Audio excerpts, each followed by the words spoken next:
here with August Aiken of the Dayton Demons, and August tonight a big 5-3 victory over the Danbury Whalers. You guys came into tonight's game tied for first place overall in the Federal Hockey League. Talk to me a little bit about the victory tonight, you guys.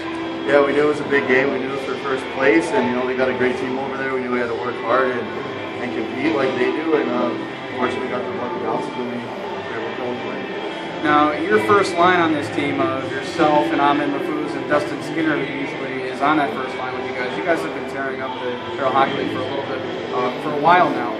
Is there just a lot of good chemistry between you guys, or is there something special going on there? Yeah, it is good chemistry. We work on stuff in practice, like see where we're at. It's just I know where they're going to be, and I'm able to give them the puck, same with them, and we're able to make plays. Now, I want to talk to you a little bit about your first goal tonight. It seemed like the net had come off the mooring, or there was some kind of a tussle in front of the net, and you just kind of turned and threw it at the open net. Was there anything specific you were trying to do there, or you just saw the advantage and took advantage of it? Yeah, I didn't know the net was off. I just turned around and I saw Brown was kind of laying down there, so I just fired it up high and it went in.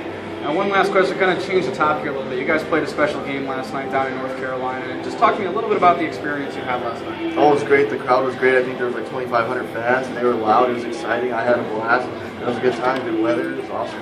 Well, August, thank you very much for taking time with me here tonight, and congratulations on the win. Thank you.